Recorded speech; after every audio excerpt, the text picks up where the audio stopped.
नाज़रीन, ईरान के defence minister ने कहा है कि वेपन्स की जो प्रोडक्शन है वो हाईएस्ट लेवल के ऊपर हो रही है और 12 डे वॉर के बाद जो प्रोडक्शन है वो उसकी क्वांटिटी में बल्कि और ज्यादा इजाफा कर दिया गया है। इसके साथ साथ ईरान एक और काम ये कर रहा है कि वो अपने आप को पोजीशन कर रहा है as a major BRICS nation.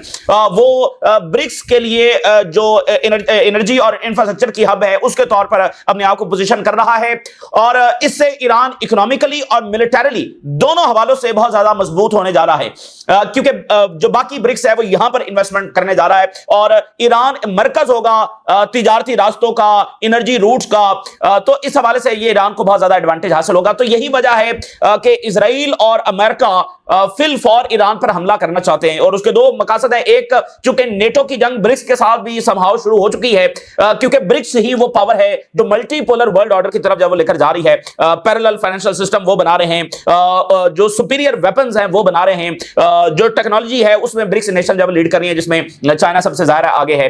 तो ईरान को डिस्ट्रॉय करने के जो मकसद है उसमें जाहिर है कि एक तो इजराइल की पुरानी दुश्मनी और दूसरी तरफ जो ब्रिक्स के खिलाफ जंग है उसमें भी ईरान को डिस्ट्रॉय करना उनके लिए जरूरी है। तो दो मकसद उनके से पूरे होते हैं। तो इसलिए रशिया और चाइना भरपूर अंदाज में ईरान के साथ खड़े हो रहे हैं और ईरान जो है वो भरपूर अंदाज में तैयारी कर रहा है कि यह जंग जो है वो नागुज़ीर है।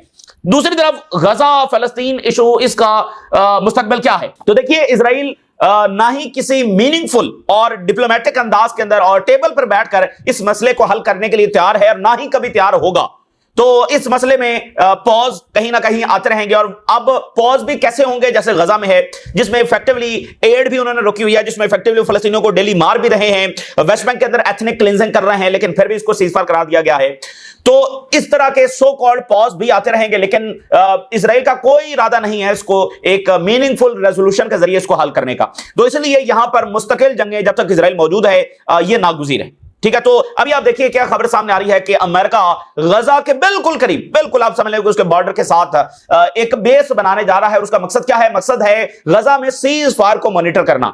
यानी अब अमेरिका गजा के बिल्कुल बॉर्डर पर बैठकर गजा में उस सीज फायर को मॉनिटर करेगा जो इस वक्त भी वो मॉनिटर कर रहा है। और जैसा कि उसको दमिश्क के अंदर भी बेस चाहिए, क्यों? क्योंकि वो ये कह रहा है कि इजराइल और सीरिया के दरमियान जो सीज फायर है और सिक्योरिटी है उसको वो मॉनिटर कर सके। यानी American weapons, American money, American support के साथ इजराइल हमला करता है और फिर अमेरिका आता है जो एक मुआहिदा करवाता है थर्ड पार्टी के तौर पर और फिर वहां पर बेस लेता है और एक गारंटर के तौर पर वहां पर मौजूद होता है। तो गजा में भी वो ऐसा गारंटर आए हैं, हालांकि गजा को तबाह किसने किया, और अब शाम में भी वो गारंटर है और लेबनान में भी वो गारंटर है। तो ये सब जो है वो एक ओल्ड प्ले बुक का हिस्सा है। और उधर जो अल-शरा की मुलाकात ट्रंप के साथ हुई है, बहुत ज्यादा ह्यूमिलिएटिंग मुलाकात थी। वहां से जो ऑप्टिक्स सामने आए हैं, जो तस्वीर वहां पर जारी हुई है, यानी जितने भी head of the government, head of the states गए हैं व्हाइट हाउस, किसी के साथ भी ऐसा नहीं हुआ जो अल-शरा के साथ हुआ। अल-शरा को तो ट्रंप ने साथ बिठाना भी पसंद नहीं किया। जो आप एक सिटिंग अरेंजमेंट देखते हैं कि ट्रंप मौजूद हैं और साथ दूसरी चेयर है जिसमें जो गेस्ट है वो मौजूद होते हैं। तो अल-शरा की जो नाज़रीन तस्वीर जारी हुई है उसमें ट्रंप अपने उस चेयर के ऊपर मौजूद है, सामने उनका टेबल है। तो अल-शरा जो है वो खड़े हैं और ट्रंप अपनी चेयर पर बैठे हैं। जैसे ट्रंप के साथ कोई व्हाइट हाउस का स्टाफ जो है वो फोटो बनाए तो वो फोटो इस तरह से जारी की जाती है। ट्रंप अपनी चेयर पर बैठे होते हैं और वो शख्स जो है वो साथ खड़ा होता है। तो जैसे कोई व्हाइट हाउस का स्टाफ है, इस तरह की किसी हेड ऑफ द गवर्नमेंट, चाहे वो किसी भी कमजोर और गरीब तरीन मुल्क से क्यों ना हो, उसकी इस तरह से फोटो जारी नहीं की जाती। और फिर कोई मीडिया कवरेज नहीं हुई, बस 2-3 फोटो जब वो जारी हुई हैं जिसमें बराबर भी अल-शरा को जब वो नहीं बिठाया गया। तो ये बात फिर साबित करती है कि कैसे अल-शरा जो है वो CIA का एसेट है और इससे पहले वो दाइश में, अल-कायदा में जो है वो मौजूद रहे और किस तरह से सिविलियंस को मारने में उनका नाम आता रहा। खुद अमेरिका ने उनको सबसे बड़ा टेररिस्ट डिक्लेयर किया हुआ था।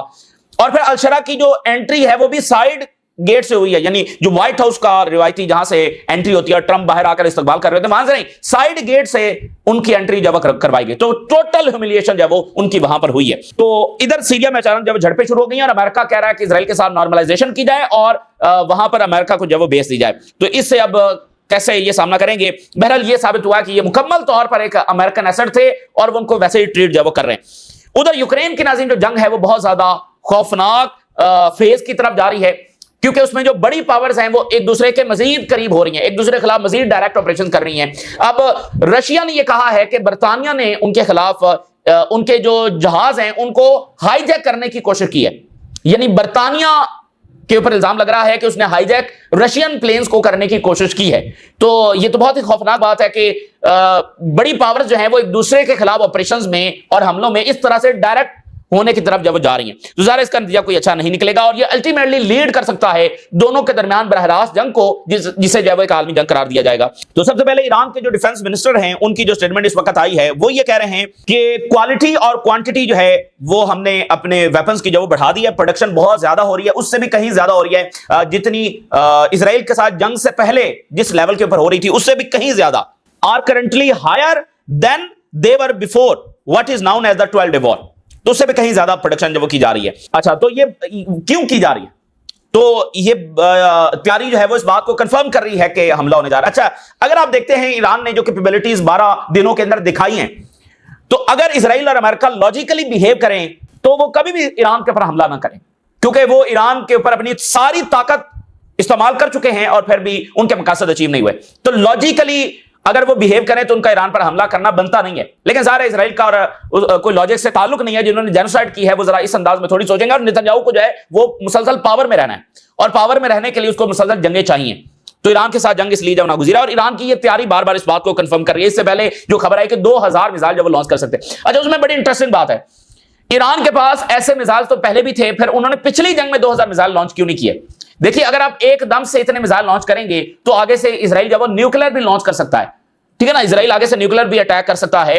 تو اب ایران اس کے لیے کیوں ایگری ہوا ہے؟ کیونکہ اس کے جواب میں اسرائیل نیوکلیر بھی اٹیک کر سکتا ہے ایران کے اوپر. تو کیا ایران نے کوئی نیوکلیر کیپیبلٹی جو حاصل کر لی ہے جب وہ اتنے میزائل فائر کرنے کی تیاری کر رہے ہیں؟ تو یہ بڑا انٹرسٹنگ پوائنٹ ہے. تو ایران اس وقت اپنے آپ کو ایک سینٹرل ہب کے طور پر پوزیشن کر رہا ہے برکس جو دنیا کا فیوچر ہے, برکس کے انفراسٹرکچر کے لیے, اور اس کی جو اسٹریٹجک اور جیوگرافک لوکیشن ہے اس کی لیوریج لیتے ہوئے, اور جو ایران کے پاس ریسورسز ہیں, جو ان کے پاس آئل ہے, گیس ہے, منرلز ہیں ان کے پاس, اور ایران جو ہے وہ چاہ رہا ہے کہ کنیکٹیوٹی پروجیکٹس کے لیے وہ مرکز بنے, انویسٹمنٹس وہاں پر ہوں, ان کے انرجی سیکٹر کے اندر ڈیجیٹل اکانومی کی طرف وہ جائیں. برکس پارٹنرز کے ساتھ مل کر جو ویسٹرن سینکشنز ہیں اس کو کس طرح سے جب وہ چھٹکارا حاصل کیا جائے, اور نئے جو تجارتی روٹس ہیں وہ کیسے قائم کیے جائیں. ابھی آپ دیکھ رہے ہیں رشیا سے ٹرینز ایران پہنچ رہی ہیں, چائنا سے ٹرینز جب وہ ایران پہنچ رہی ہے. یہ سارا اسی منصوبے کا حصہ ہے کہ نئے تجارتی روٹس جو ایران سے ہو کر گزرے ایران مرکز ہو, یعنی برکس کے انرجی اور انفراسٹرکچر کا جو مرکز ہے وہ ایران ہو. اور پھر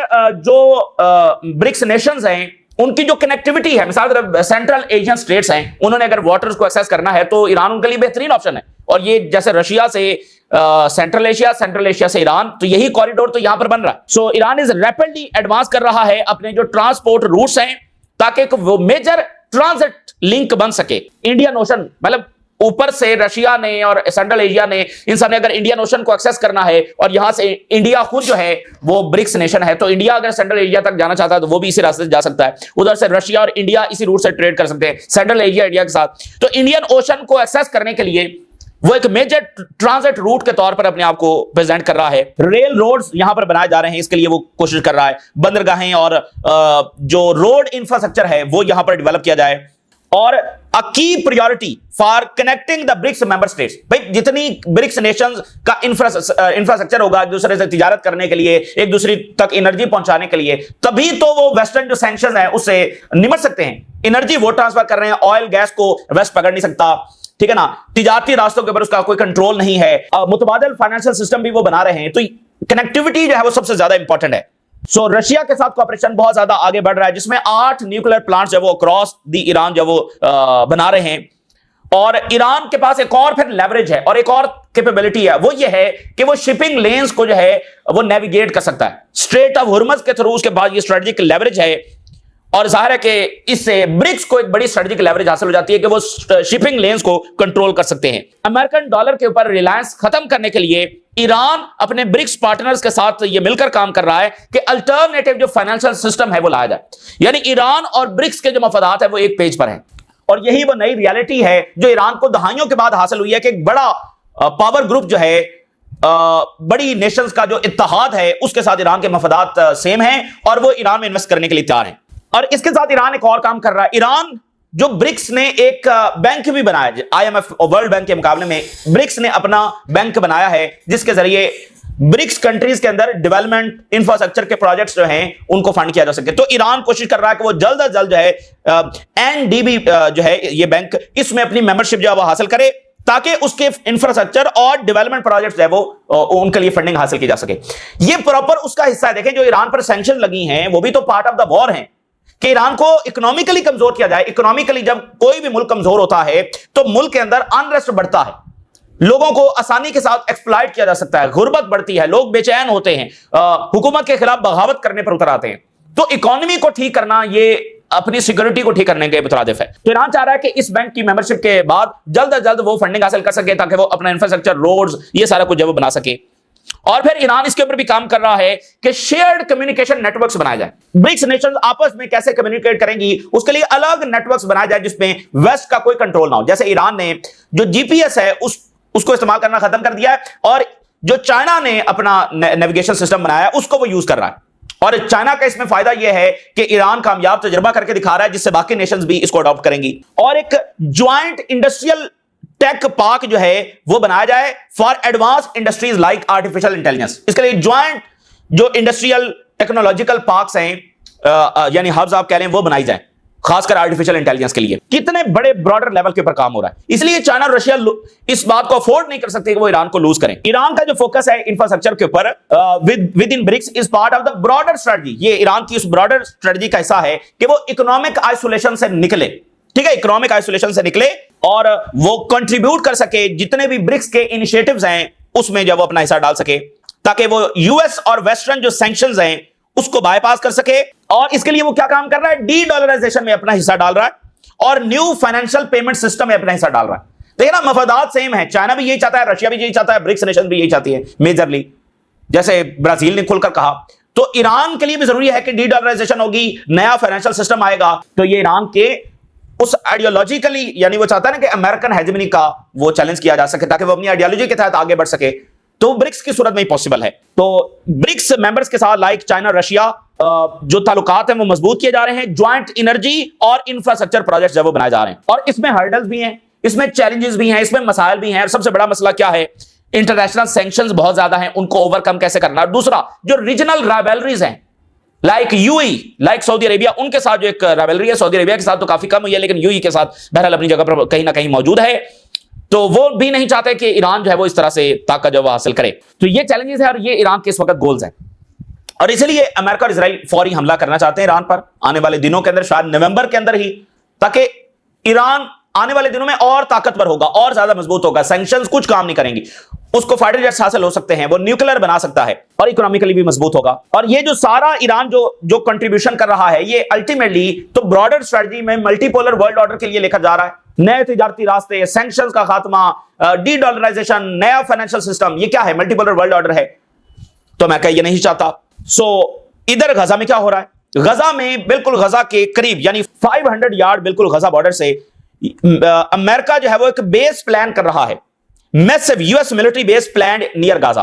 $500 मिलियन इस पर खर्च होंगे, $500 मिलियन बिल्कुल करीब ये बनाई जाएगी। और ये इसलिए बनाई जा रही है कि गजा में सीज फायर को मॉनिटर किया जा सके और यहां पर जो इंटरनेशनल फोर्सेस हैं वो यहां पर मौजूद होंगी। तो अमेरिका अब यानी कि इतने पैसे खर्च कर रहा है फलस्तीनियों के तहफ्फुज़ के लिए और इसराइल की बमबारी को रुकवाने के लिए बेस हासिल कर रहा है। $500 मिलियन लगाएगा सिर्फ गजा में मॉनिटर करने के लिए। आपको क्या लगता है कि ऐसा हो रहा है? तो ये एक डीप बिट्रेयल है on the name of cease fire. इसलिए ये मसला हल नहीं हो सकता जब तक इसमें सिर्फ अमेरिका की मोनोपोली है, अमेरिका की डोमिनेंस है कि ये मसला सिर्फ उसके हाथ में है। वो कभी ऑनेस्ट ब्रोकर के तौर पर काम नहीं करेगा, बल्कि उनके मफादात तो यहां पर रियल स्टेट और वो सारे हैं। नए लॉज है वो इजरायली पार्लियामेंट ने पास किए हैं, जिस पर बेन गवर ने बाकायदा पार्लियामेंट के अंदर मिठाई तकसीम की, जिसमें एक जो लॉ पास किया गया है, पैलेस्टीनियन जो प्रिजनर्स हैं उनको एग्जीक्यूट किया जा सकता है। इससे खतरा पैदा हो रहा है कि mass execution of Palestinian prisoners जो वो हो सकती है। इस पर बाकायदा बेन गवर ने मिठाई तकसीम की। फिर मीडिया के हवाले से एक नया लॉ पास किया गया है, जिसे अल जजीरा लॉ जो वो कहा गया है, जिसमें गवर्नमेंट के पास ये अथॉरिटी है कि वो किसी भी फॉरेन मीडिया को बंद कर सकती है अदालत के परमिशन के बगैर। ठीक है, तो दुनिया का मीडिया जो उनके मुताबिक काम नहीं करेगा वो उसको बैन कर दे। तो ये वायलेंस ये बढ़ रहा है, तो ये एक नए हॉरिफिक चैप्टर की तरफ लेकर जाएगा। इब्राहिम जो मॉस्क है, ठीक है ना, इब्राहिम मॉस्क जो है जिसमें हजरत इब्राहिम अलैहिस्सलाम, हजरत इसहाक अलैहिस्सलाम की कब्रें मौजूद हैं, वहां पर जो इजरायली हैं उन्होंने स्टॉर्म किया اور اس وقت پریئر ہو رہی تھی مسجد کے اندر، تو انہوں نے وہاں پر اسٹارم کیا. تو یہ بڑی خوفناک وائلیشن ہے وہ ان کی طرف سے اس وقت جاری ہیں. ادھر جو سیریا کی ملاقات ہوئی ہے اس میں وہ یہ کہہ رہے ہیں کہ سیریا کے ساتھ یہ ڈسکس کیا جا رہا ہے کہ سیریا کے آئل اور گیس فیلڈ میں کیسے امریکن کمپنیز جو انویسٹ کریں گی. اور المیدین رپورٹ کر رہا ہے کہ الشرا جو ہے اس کو سائیڈ ڈور سے گزارا گیا. That is part of the pressure on ہم ٹو پروسیڈ ود نارملائزیشن. مطلب الشرا کو پریشرائز کیا جا رہا ہے کہ وہ اسرائیل کے ساتھ نارملائزیشن جب وہ کرے. جرنلسٹ کو ملنے نہیں دیا گیا، کوئی پریس کانفرنس نہیں ہوئی، کوئی اسٹیٹمنٹ الشرا نے جاری نہیں کی. یعنی وہ چوروں کی طرح جیسے آیا اور وہاں سے نکل گیا، کوئی اسٹیٹمنٹ. حالانکہ باقاعدہ میڈیا سے انٹریکشن ہوتا ہے، سارا کچھ ہوتا ہے. تو امریکہ نے یہ الشرا کو کہا کہ وہ اسرائیل کے ساتھ سیکورٹی ایگریمنٹ کو یقینی بنائے تاکہ ریجنل جو اسٹیبلٹی ہے اس کو قائم کیا جا سکے. الشرا نے فاکس کے اوپر جو انٹرویو دیا اس میں انہوں نے کہا کہ چونکہ اسرائیل کے پاس گولان ہائٹس ہیں تو ابھی ہم ان کے ساتھ ڈائریکٹ نیگوسیشن جب نہیں کر سکتے. تو یہ عجیب و غریب سی صورتحال وہاں پر ہے. یعنی کچھ بھی سٹیبل نہیں ہے. لیبنان سے شام، شام سے عراق، عراق سے غزہ، غزہ سے ویسٹ بینک، ویسٹ بینک سے یمن، یمن سے ایران. ادھر جناب علی یوکرین کی جنگ جو ہے وہ خوفناک نئے چیپٹرز میں داخل ہو رہی ہے. نیٹو، یورپ اس جنگ کو روکنے کے لیے تیار نہیں ہے. وہ جنگ جو وہ کبھی جیت نہیں سکتے، جس کا الٹیمیٹ نتیجہ ایک عالمی جنگ کی صورت میں نکل سکتا ہے، اس کو وہ روکنے کے لیے تیار نہیں ہے. اب رشیا یہ کہہ رہا ہے کہ اس نے ایک آپریشن کو ناکام بنایا ہے جس میں برطانیہ شامل تھا، جس میں رشیا کا جو MiG 31 supersonic fighter jet ہے اس کو ہائی جیک کرنا تھا. اور یہ کیسے ہائی جیک کرنا تھا، اور پائلٹ کو یہ کہا گیا کہ $3 ملین اس کو دیے جائیں گے. تو اس کو یہ جو MiG 31 جیٹ ہے جو کہ کنزاہل ہائپر سونک میزل کے ساتھ لیس ہے، اس کو وہ لے کر نیٹو کی ٹیریٹری میں جب داخل ہو جائے، نیٹو کی ٹیریٹری میں داخل ہو جائے. اور سیم ٹائم پر پھر ساتھ پلان یہ تھا کہ انہی کنزل میزلز کو ایک اور ایئر کرافٹ سے لیس کر کے اس کو رومانیہ میں داخل کیا جائے گا، جہاں پر نیٹو اس ایئر کرافٹ کو شوٹ کرے گا. اور اوورال یہ بتایا جائے گا کہ رشین جیٹس جو ہے وہ نیٹو کی ٹیریٹری میں ان کو شوٹ ڈاؤن کیا گیا. یہ ایک پلان تھا. تو رشیا کہہ رہا ہے کہ ہم نے اس کو ناکام بنا دیا. آپ کو یاد ہے وینزویلا میں بھی اسی طرح کی CIA نے ایک ایفرٹ کی تھی جس میں پریزیڈنٹ مڈورو کے جو پائلٹ ہیں ان کو ریکریوٹ کرنے کی کوشش کی گئی تھی تاکہ وہ پریزیڈنٹ مڈورو کا جو پلین ہے وہی لے کر امریکہ کی طرف جب وہ آ جائیں. تو یہاں پر انہوں نے یہ کوشش کی ہے. اور اس میں جو ایک نیدرلینڈ بیس جرنلسٹ گروپ ہے اس کو شامل کیا گیا. برطانوی اور یوکرینین انٹیلیجنس نے ایک جرنلسٹ گروپ کی مدد لی تاکہ وہ درمیان میں کردار ادا کرے پائلٹ کو ریکریوٹ کرنے کے حوالے سے اور اس کو آفر کرنے کے حوالے سے اور کنونس کرنے کے حوالے سے. تو یہ بڑی خوفناک بات ہے کہ یعنی برطانیہ اس حد تک جب جا رہا ہے ان کے جیٹس کو ہائی جیک کرنا، یعنی یہ تو براہ راست آپریشن ہو گیا رشیا کے خلاف. تو کل کو رشیا بھی یہی کر سکتا ہے. تو اس سے ایک اور چیز جو خطرناک چیز جو اصل ثابت ہوتی ہے وہ یہ ہے کہ ان کا ارادہ جنگ روکنے کا نہیں ہے، کیونکہ یہ جنگ شروع اس لیے کی گئی تھی تاکہ رشیا کے کئی ٹکڑے کیے جائیں. تو وہ اپنے اسی مقصد میں قائم ہیں. ان آپریشن کا مطلب یہ ہے. تو رشیا کے ٹکڑے نہیں ہو سکتے ہیں. رشیا کے ٹکڑے اگر ہوں گے بھی صحیح تو تھرو نیوکلیر وار ہوں گے جس میں کسی کی کوئی جیت نہیں ہوگی. تو اس لیے خود یورپین امریکن اینالسٹ جو ہیں، ایکسپرٹ جب اس کو ایک فلش وار قرار دے رہے ہیں جس میں سب سے زیادہ یورپین کی اکانومی ان کا سب سے زیادہ نقصان ہو رہا ہے. بہرحال یورپین ایلیٹ جو ہے اور ڈیپ سٹیٹ جو جنگوں سے فائدہ کماتی ہے وہ بہرحال اس کو جاری رکھے ہوئے ہے. تو یہ اس وقت کی تازہ ترین صورتحال جو آپ کے ساتھ شیئر کی. آپ نے راز لگا کر اجازت دی. اللہ حافظ.